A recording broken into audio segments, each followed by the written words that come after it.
Lately, I have been painting landscapes for a challenge on Instagram, so I thought this would be a perfect opportunity to show you how I do it. I will also show you the reason why I choose a neon underpainting and how it influences the overall feeling.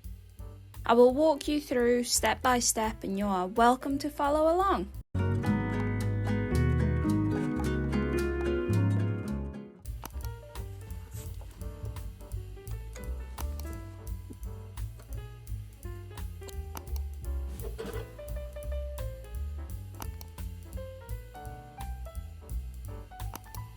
Okay, let's assemble her. So I'm gonna open it up, I'm gonna rest them there. So the first things first, what I'm gonna do is connect the inside part so that I can rest. So the way I'm gonna do that is put this on the outside, push these through. So it should look something like this. And then I'm gonna grab these little washers, put them on, grab these little screw bits, screw it on. This is going to determine how low and how high you want your easel to be. The looser it is, the more malleable it is to moving, and the tighter you screw this on, the more it's going to stand in place. The next thing is I'm going to be attaching this to the front. Okay, so the screws that go into this one are longer than the ones that go here. So these longer ones go in here so that you can push it through. Two holes here, and as you can see, the wood piece is at an angle itself. It's not a straight cut, so that you can rest more things easily on here. And then all you have to do is the same thing as before. Attach these little washers and put the screw bits on. Go on. I'm gonna do it tight enough, but not too tight to split the wood, if that's even possible. And that's pretty much done. The final part that you get is so that attach a larger canvas. All you have to do is, this is optional, so you insert this into here, you attach the screw, you attach the washer and the screw. Now you have a functional extender.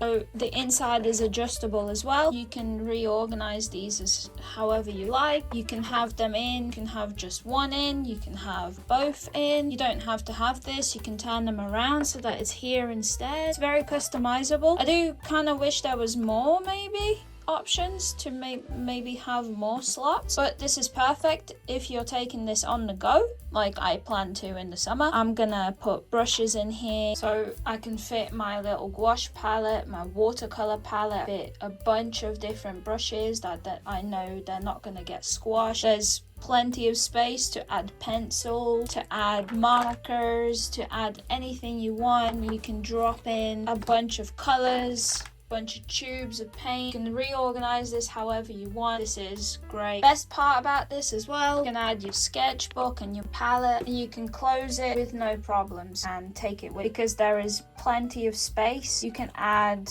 a paper pad, add anything, and it will all fit into this, and it's brilliant. You fit 2 sketchbooks in here? Yes. Yes, you can. You can fit 2 sketchbooks on top of each other. You can add in a palette in here and take all your paint, everything you want or need, into one packed space and take it with you. Today we're not going to need this, so I'm just going to tighten this up. Today we're going to be looking at this paper. Tighten up the back so that I know it's going to stay in place. So in this paper you get 3 different papers. You get rough 5 sheets, cold press 15, hot press 10. It is 100% cotton and acid free. It's 10 by 7 and you get 30 sheets overall, 300 GSM. Perfect. Let's try it out.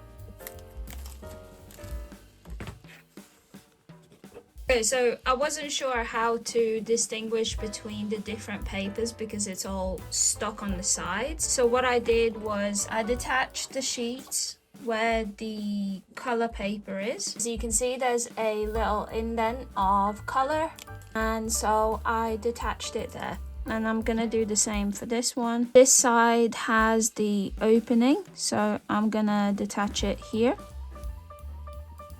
So the top sheet, the one that's really yellow, is the cover for the rough layer. So as you can see, the paper is very textured and rough, and since it's 100% cotton, I wonder how well it's going to handle water and texture and paint. Next color is this greenish blue type color, and this is protecting the cold press.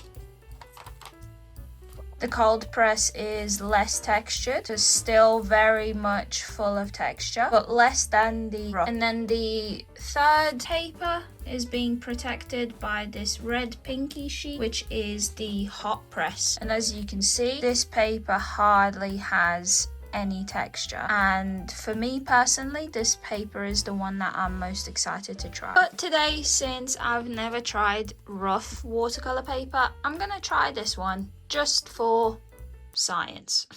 Okay, so the first thing that I do is I'll look for a reference, and I've saved a bunch of mountain range references. So I think I'm going to choose this one. I'll link it down below so that you can find it. This is from Unsplash, a copyright-free website. So to get started, I'm going to use some washi tape, and I'm just going to stick it along the edge and make sure that it's properly stuck on. We shall do this as a test to see how well it will come off later as well. So the first thing that I like to do is lay down a underpainting with some neon watercolors.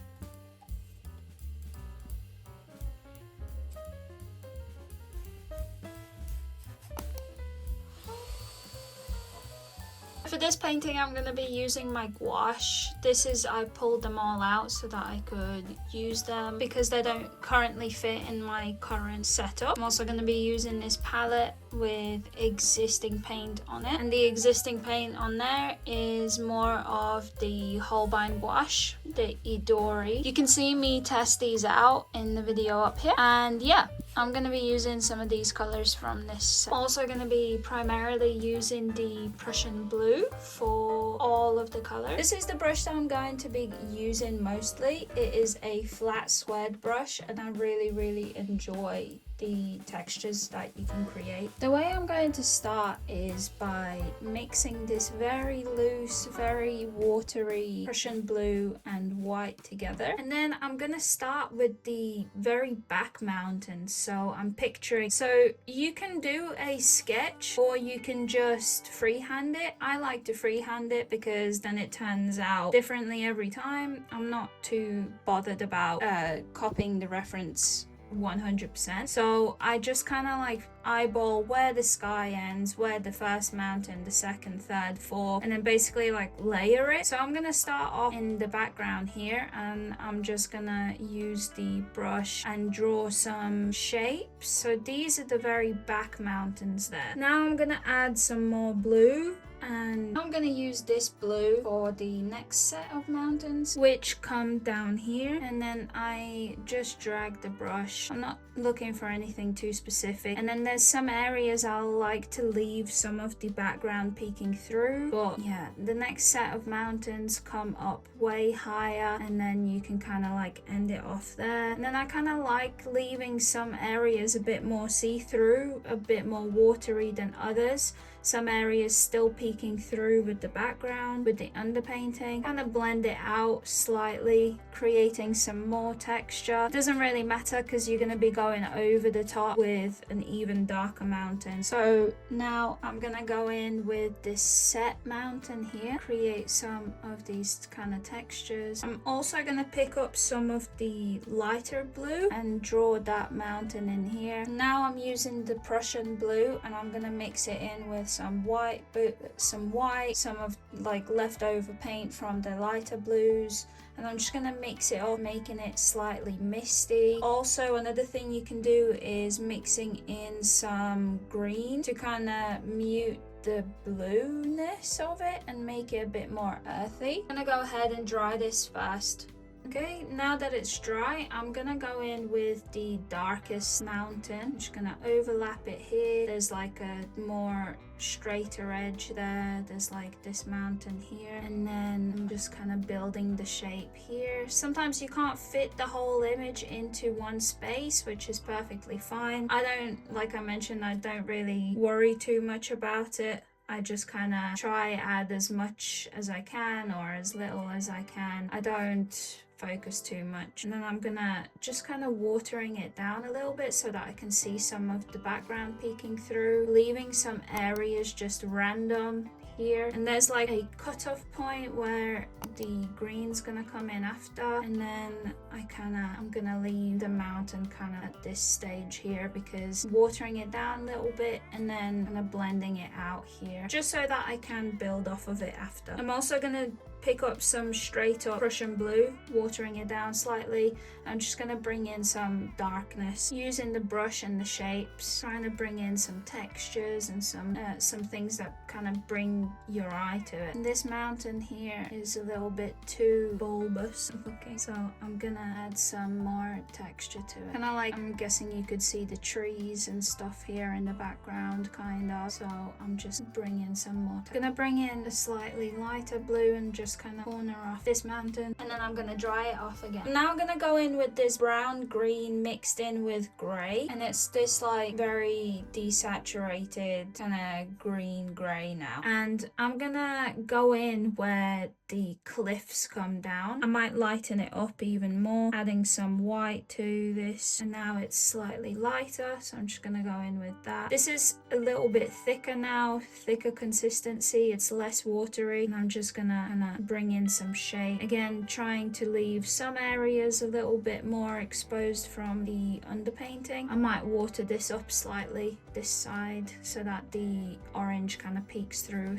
a bit more. And then with this same kind of grey, now it's more grey than it was before. I've added white to it. I'm also going to go into the mountain peaks and kind of like carve out some areas, just randomizing it, and kind of there's like this edge here that I want to bring back. It kind of got lost, and just some kind of like textury lines, and then I'm gonna work on it after as well. Another thing, there's some more like cliff areas to the side here. And then before I add the green, I'm gonna take this like brown, more like green tint. It's very desaturated. Most of the time when I'm mixing, I just pick up what I have left on my existing palette, so I can't give you exact ways of doing it, but if you're using a different picture, you'll have different colors anyway. But there's like a crater here, it's coming down, so I'm just gonna bring in this darkness into this corner. I'm also gonna pick up some Prussian blue and kind of bring that in here as well, and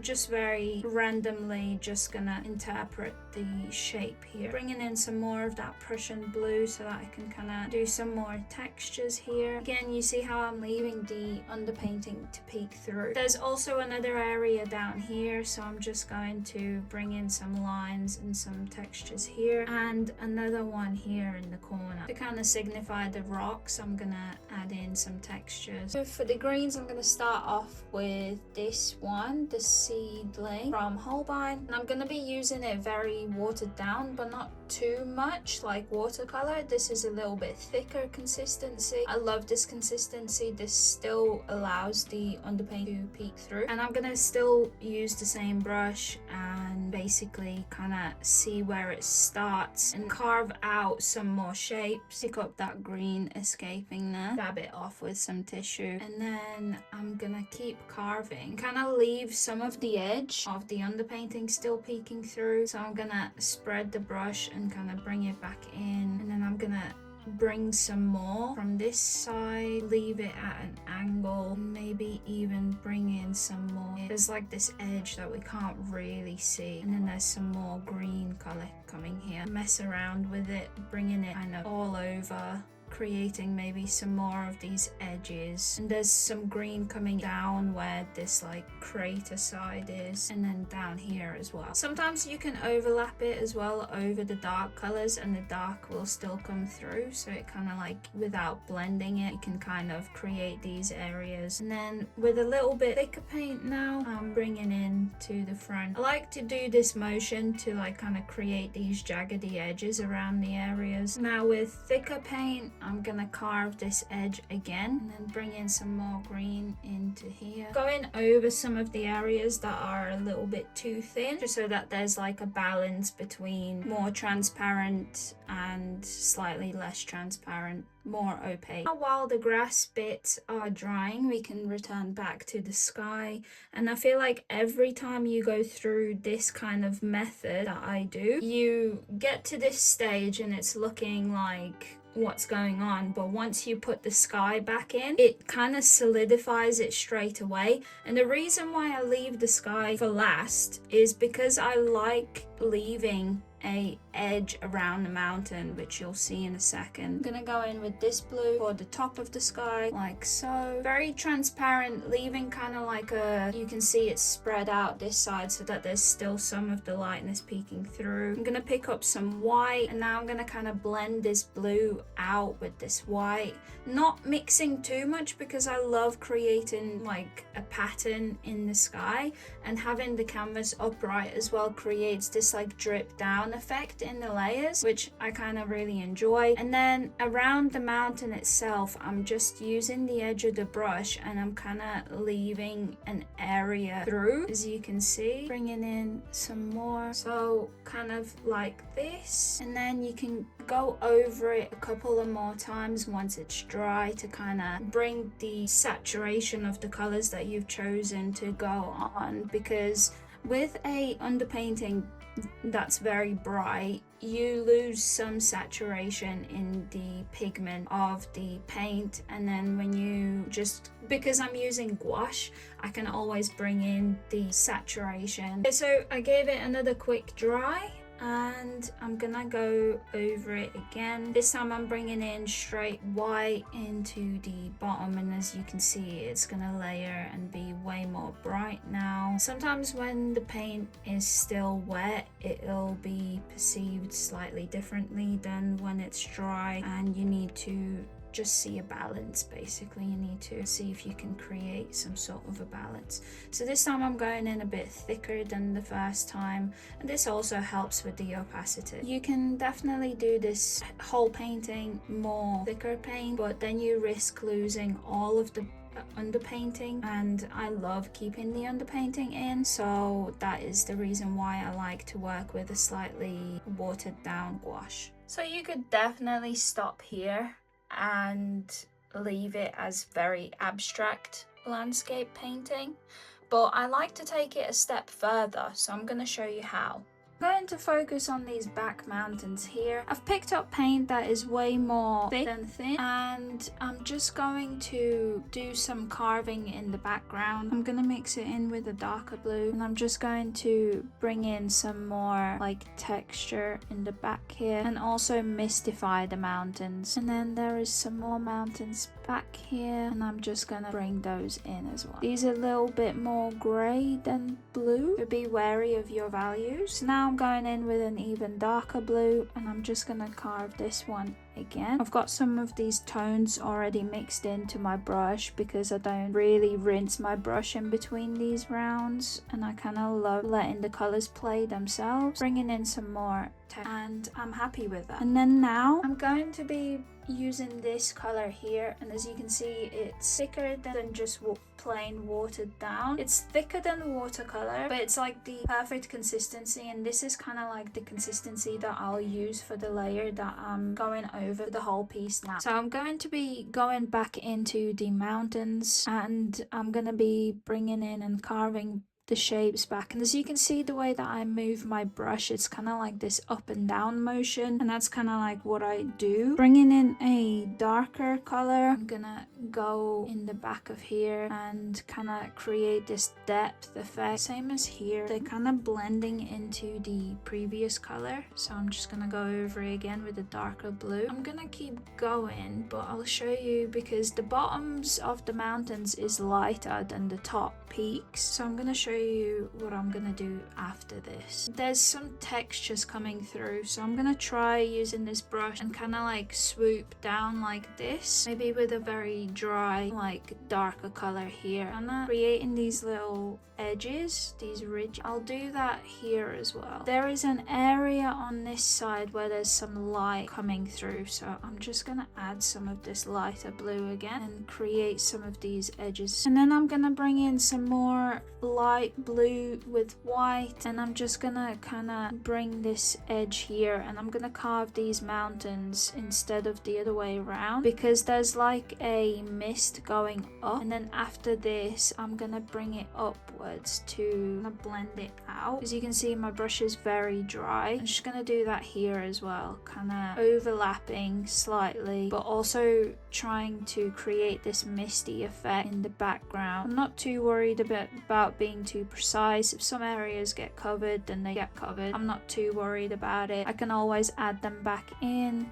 And then I'm gonna keep doing that here as well. And I'm gonna just kind of take away on a napkin or a cloth the remaining of the paint that's on there, and then put some more water back to it, and then kind of blend it upwards to blend it out slightly. I'm going in this direction because you can go any direction that you want to kind of blend it out. I might mix it up, because then it kind of creates slopes downwards where the mountains would kind of be or meet, and then kind of blend. Now that it's drying, I can see that it's still even to the darker side, so I'm gonna bring in even more lightness, so more white and blue mixture, and kind of just going over these edges. Like I said, I can always recreate the tree shapes or the mountain shape and bring in kind of this lighter color. Another idea is to do this before you do these mountains, but then you risk losing the underpainting color. I'm gonna bring in more of this lightness here. Again, dipping my brush, getting rid of the excess, and then dipping it once more, getting the excess water off, and I'm just going to come back in and blend it out. And I'm blending it upwards because I'm trying to blend the white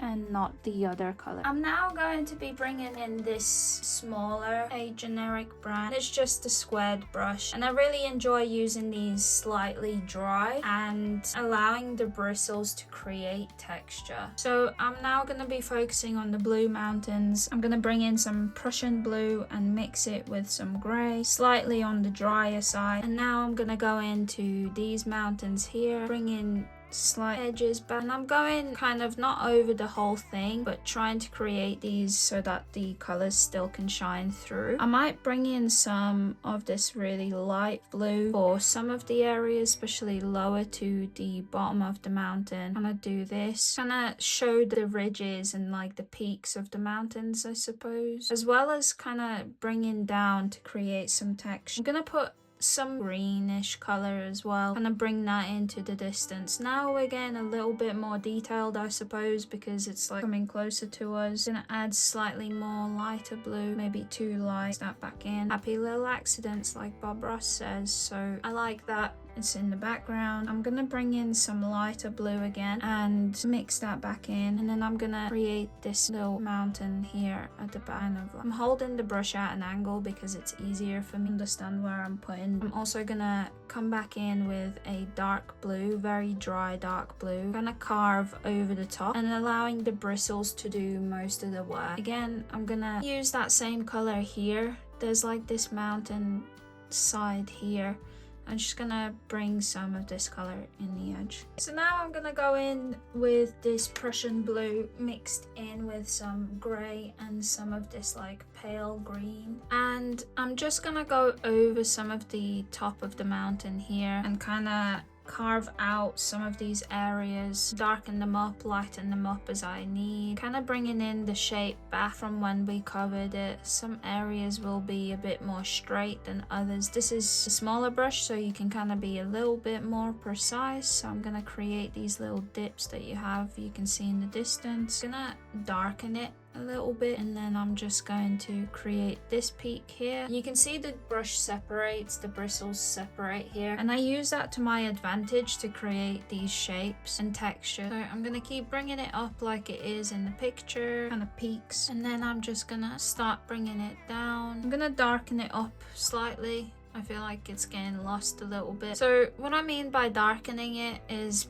I'm dipping it back into the Prussian blue to kind of have more of the blue on my brush. And then also I'm not really mixing it in completely. I'm kind of just like dipping my brush into the Prussian blue to pick some up, and then I'm just gonna carve it. So I'll do this, just lightening and darkening up these areas to create the shapes and the silhouette of the mountain that I need. See, my brush is too dry, so it refuses to make these shapes, but we kind of got there. I might even bring this back up because I feel like that's too high now for the reference, and bring it down here. So I noticed that I can't really fit the mountain side that's next to this part, but I'm gonna try bringing that back in because I seem to have missed that edge here. Just kind of bring in this shape here. Just water my brush slightly so that I can fit it into the ridges of the paper, because the paper is very textured, so it's gonna be more textured if you're using straight off thicker paint. I'm happy with that. I'm gonna bring in this color back in and kind of create these ridges down here. I'm gonna bring in that browny green, gonna blend it out. Okay, back to the mountain. There's like a visible slope here where the mountain kind of like comes down in like a triangle, so I'm gonna try doing that. So again, just bringing it down kind of till there, and then I'm gonna bring in some shapes here, maybe some like more greenish color, and then an even lighter one. Bring that here. So I'm at the stage when you can keep playing with it, keep adding shapes and highlights and dark shadows to kind of like get the mountain to, you know, look more detailed and maybe more finished. I like it already. Like I mentioned, you can leave it as it is for a more abstract, but if you keep adding these shadows and highlights, that's all it is. It's gonna elevate the piece and make it more interesting to look at, all the shapes. Sometimes I like to leave some areas just as they are, but sometimes they kind of look too messy. So I mixed some Prussian blue with Payne's grey, and I'm just gonna try and create these like more bulbous shape areas on the mountain to kind of give more of a harmonious feel, that it's not all just jagged edges everywhere. And there's another one. I feel like angles and round areas just kind of play off each other. Your eye is able to make it distinguish the areas better. Bringing in some more like Prussian blue to darken some of these areas up, especially like I mentioned, the brush, just the bristles kind of separate and you're able to create these like scraggly lines, and I love doing that, especially for mountains, because the mountains have so much like ridges and areas that just fit. I'm gonna bring in this like orangey green for kind of some of the darker green colors, and I'm just gonna blend it out. I'm just gonna bring in some like random shapes here, there and everywhere to kind of show the depth of the greenery. And some of these areas have got like, they are still mountains, so they go, and you can see that in the reference. So I'm just kind of implementing those, especially where the road is as well. There's like these darker areas. I'm just bringing those in. I'm trying to bring in more warm tones because the green that I used previously was very like striking, and I kind of used it as more of like a middle color, middle ground color, and now I'm kind of building in more of the warm colors into it. So to get a very warm looking green, I mixed this kind of leaf green with a flesh tone. I think it's Naples yellow from Winsor & Newton. and then I mix it to look like this, and it looks very, very muted down, like yellowish green instead of this like very striking bright green. So now I'm gonna use this round brush from Cas Art, more kind of details, and I'm leaving the paint. I like doing these like shapes and not worrying too much, but kind of distinguishing from like the randomness. But now I'm bringing in shapes that kind of, I don't know, kind of look like something, if that makes sense. So instead of making them too messy looking, I'm kind of bringing in these textures still, but they're kind of now kind of resembling something, especially like these tops of the little hilly areas or just by the roads. And I'm just gonna bring them in, changing the variation in line weights as well, kind of makes it appear more organic. Again, I'm not too worried about following the reference as it is, but kind of using it as more of a guide. There's some like areas here, but I'm just going to do these kind of swirly shapes just to make it a bit more interesting. I mean, I'm not gonna be going in too detailed because I can't really see the detail, so I'm not even going to zoom in to see it, if that makes sense. Like for an animal portrait, you don't, you know, you kind of zoom in on the picture to see all of the details so you can paint it. But for a landscape like this, I like to just keep it there on the side. I'm not gonna bother zooming in to see what's going on because that's not very important to me right now. I'm just trying to create some interesting details here. This area here closest to us is going to be the most detailed, so this is where I'm going to spend more time than I did for the mountains.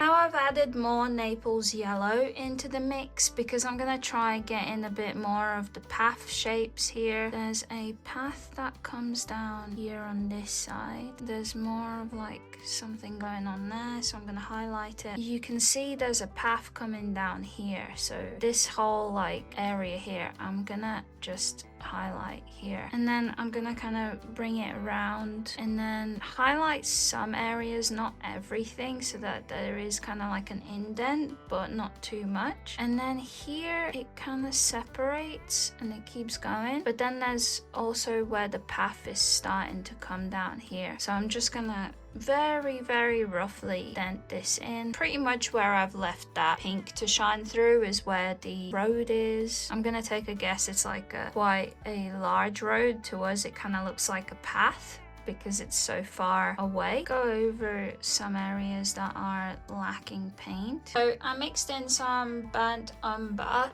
with the Prussian blue, as well as some of like the lighter surrounding colors, as well as like this orange that was dry underneath, to create this like off color to do like the rocks at the bottom. If you look at the reference, there's very slight indents of these like rock formations at the bottom, as well as in this area here. So I'm just gonna bring in this color and I'm just gonna dot these around, and I'm not too precious with it either. It's just for texture. I'm gonna bring them in here. I might make them slightly larger and rounder towards the front. There's some small ones, so I'm gonna edit these variations. I'm not gonna keep them all the same, otherwise it's gonna look a little bit off and unnatural. Here they're quite small, but there's a lot of them, so I'm just gonna add them here. So I'm also gonna bring it here towards the front and there's some shapes in the mountain, so I'm just gonna do these swirly kind of shapes into the mountain. There's like this edge of the mountain that kind of peeks through, and I think it's kind of like a forest type look, so I'm gonna bring in these edges to kind of signify that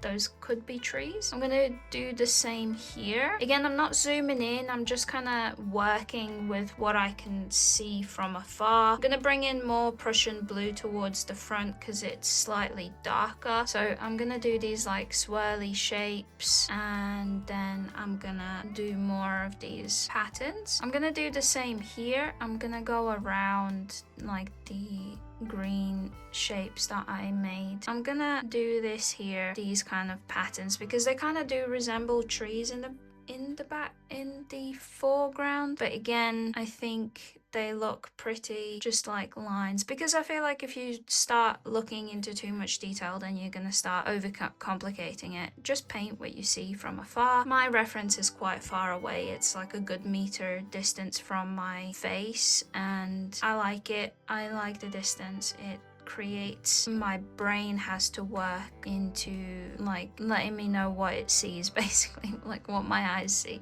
What my eyes sees is what I paint, basically. I'm not going in too detailed with it, because once you start going in too detailed, then it kind of like takes away from the fun. And especially for landscapes, you want to keep it fun, because it's so easy to get lost in the details, and I like keeping it as broad and interesting as I can. And the more textures and like random shapes everywhere and lines everywhere, the more you can get away with, basically, I think. So now I'm gonna bring an even smaller of the angle brushes, and I'm gonna use this as a pattern maker. So this is how I create these swirly patterns. I'm just gonna wet it, take off the excess, and now I'm gonna go in with any of the paint that's left on my palette and kind of like bringing it in, but trying to keep it as textured on the brush as I can, as you can see. And then now I can go in and create even more textures, and I do this at the very end because it allows me to see where it needs it, because some areas won't need as much texture, so I like to keep it towards the end. And I really enjoy this look as well, and it creates way more interest. And I just kind of do these very randomly. Sometimes I'll mess some bits up and then go over, but most of the time I like to keep this randomness, because it kind of draws the eye and creates more detail where you just didn't even work too hard for it. And sometimes those are the best areas to look at. This is just the leftover color that I used from the paths. There's like these ridges here that I don't really know what's going on, and maybe some like of this highlight in the mountain. I might even mix this up with some like reddish color, so like some orangey color. Sometimes what I do is I'll take a napkin, or like on my towel that I use for paint, I'll separate the bristles even more so that it kind of expels as much of the water that it can, and then I'll go in with that where there's like very small amounts of pigment on my brush, but it's still got enough to create these kind of just random shapes. And I'm gonna do these here as well. So this is like a bit more on the brown side than I wanted, but yeah, I'm gonna bring it in here into this like side as well, maybe even creating some of that same pattern here. You can do this with the bigger brushes as well. So this is pretty much finished. Last things I like to do is remove the tape.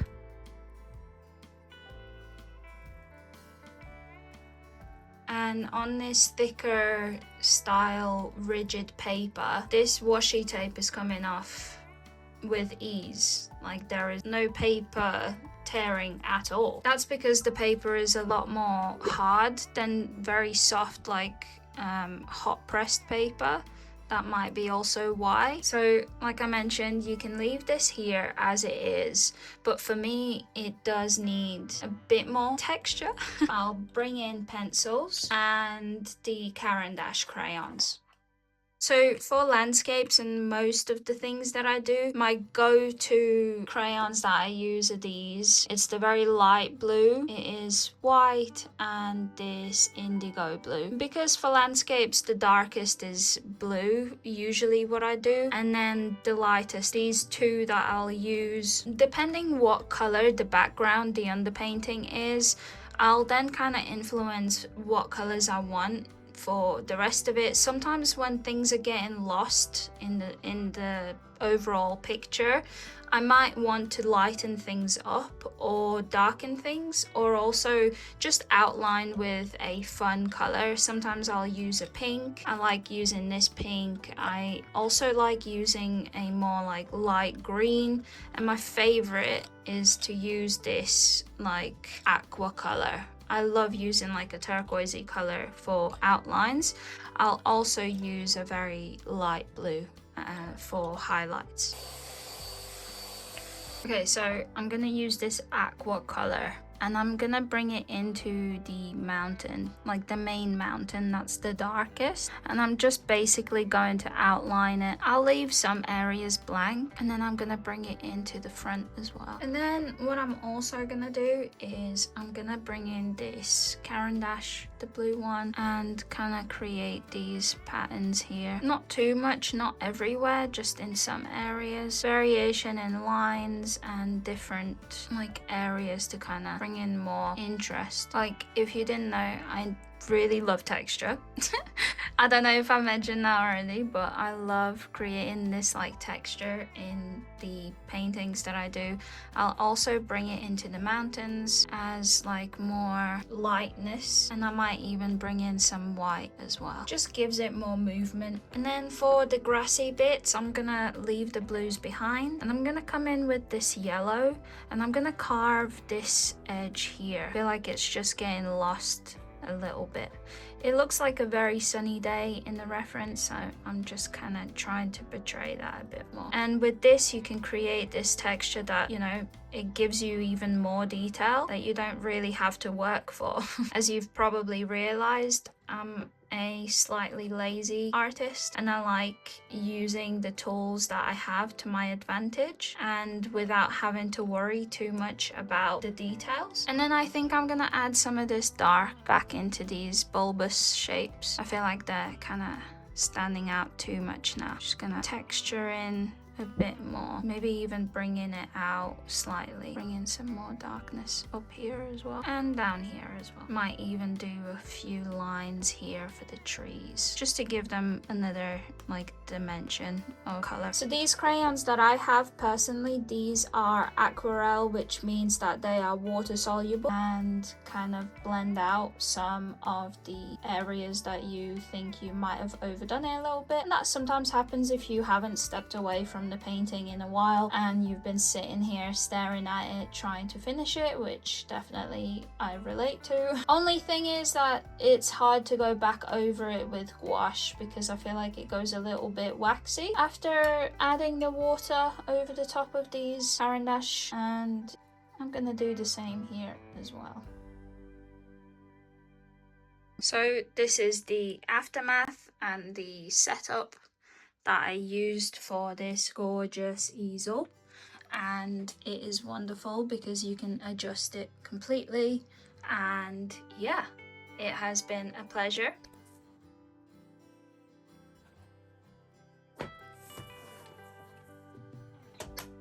Last thing I wanted to test out is how well the sheet comes off the pad. I'm just gonna use just a regular ruler. Gonna go in where the opening is. As you can see, it's very small, literally the width of the ruler. And then I'm just going to try and pry open the glue.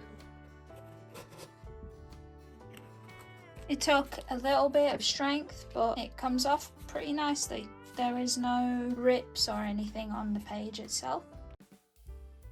Thank you so much to MEEDEN for sending me these products to review. I had an absolute blast and I hope so did you. If you enjoyed this video, please leave a like and subscribe. It would mean the world to me. And thank you so much for watching and being here. I hope you were able to follow along on my tutorial. But if you didn't, I hope some of these tips were helpful to you. And I'll see you in the next one.